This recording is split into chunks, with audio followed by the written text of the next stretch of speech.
Good morning dear students. आज हम लोग क्लास 7 का chapter 1 when where and how जो हिस्ट्री का एक चैप्टर है उसका लास्ट पार्ट करने वाले हैं। तो देखते हैं लास्ट पार्ट में इसका क्या दिया हुआ है। Some other European travellers were Thomas Coryat, Edward Terry from England. कुछ अन्य यूरोपीय यात्री थॉमस कोरियट, इंग्लैंड के एडवर्ड टेरी थे। यानी कुछ जो है यूरोपीय यात्री जो थे वो कौन थे, तो Thomas कोरियट।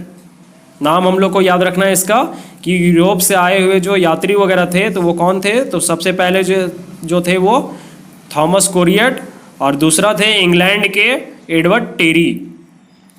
Sir Thomas Roe, Francisco Pelsaert, Tavernier and Bernier from France also visited India in the later medieval period। France से sir Thomas Roe, Francisco Pelsaert, ट्रेवरनियर और बर्नियर ने भी बाद के मध्यकाल में भारत का दौरा किया। जब ये जो है यूरोप के ये सब आए थे तो उसके बाद फ्रांस से कौन आए थे, तो sir Thomas Roe, Francisco Pelsaert, ट्रेवरनियर और बर्नियर ने भी बाद में मध्यकाल में भारत का दौरा किया था। यानी कि वो भी जो है यहाँ पे आए थे यात्रा करने के लिए। Many of these travellers stayed at the courts of different Indian rulers like Bahmani, Akbar, Jahangir, Aurangzeb etc। इनमें से कई यात्री विभिन्न भारतीय शासकों जैसे बहमनी, अकबर, जहांगीर, औरंगजेब आदि के दरबार में रुके थे। और जब ये आए थे यहाँ पे भारत का दौरा करने के लिए, भारत में यात्रा करने के लिए, तो कहाँ रुके थे, तो कई यात्री जो विभिन्न भारतीय शासकों, जो भारत के शासक थे, राजा वगैरह थे उस समय के, तो जैसे बहमनी, अकबर, जहांगीर, औरंगजेब आदि के दरबार में रुके थे। These accounts give a true picture of the events. ये खाते घटनाओं की सच्ची तस्वीर देते हैं। यानी ये जो रुके थे उनका जो खाता था ट्रैवलर्स का, ये हमें एक सच्ची घटना के बारे में बताता है। Some of these works of foreign travellers and Indian writers are illustrated with beautiful paintings.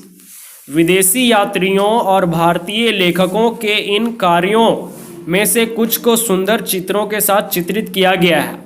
और जो विदेशी यात्री थे या फिर भारतीय जो लेखक थे, भारत के लेखक कहानी वगैरह जो लिखा करते थे, तो इनका जो काम था उनमें से कुछ को क्या किया गया है कि सुंदर चित्रों के साथ चित्रित किया गया है, यानी उसको छाप के रखा गया है।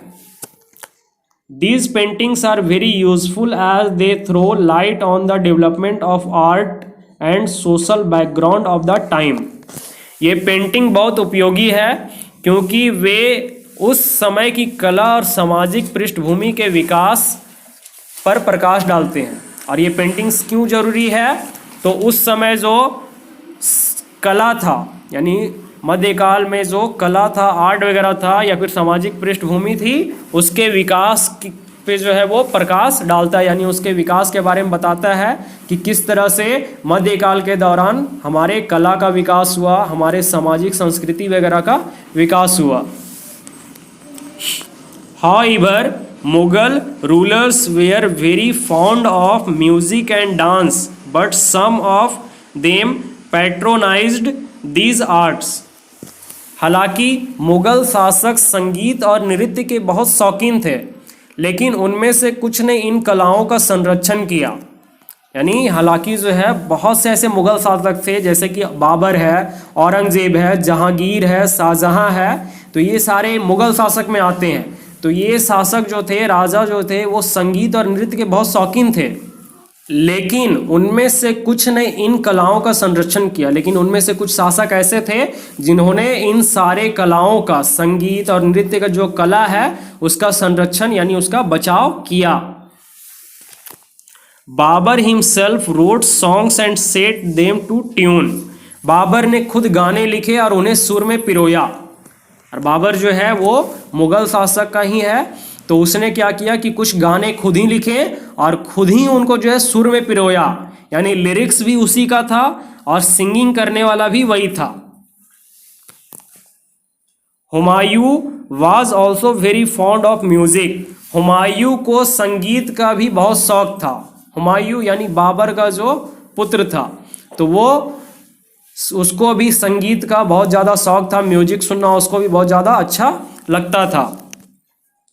The biggest follower of the music was Akbar.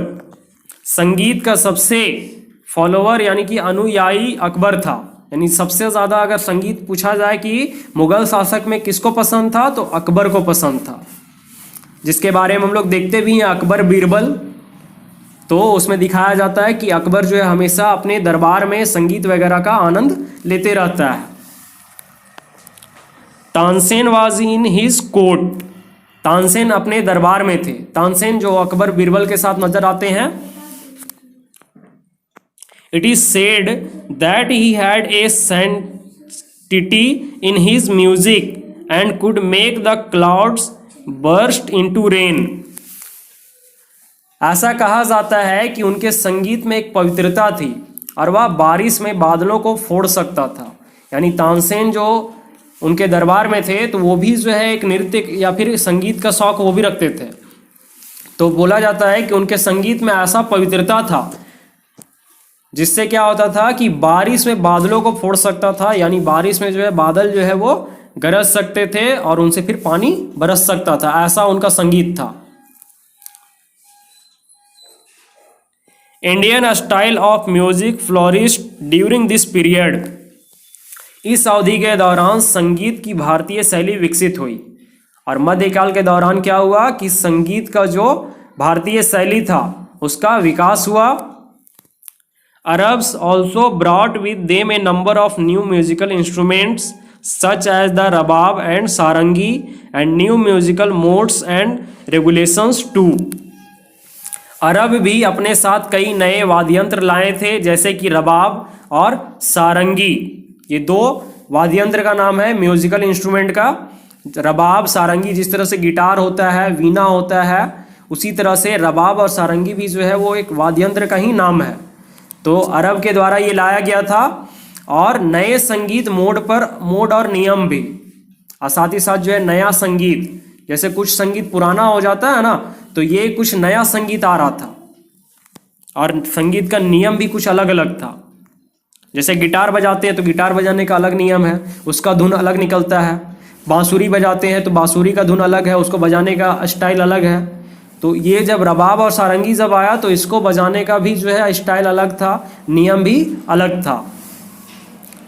A distinctive style of music structured during this time. इस दौरान संरचित संगीत की एक विशिष्ट शैली, और इस दौरान मध्यकाल के दौरान जो है वो संगीत का एक विशिष्ट शैली यानी अलग शैली जो है वो संरचना हुआ उसका।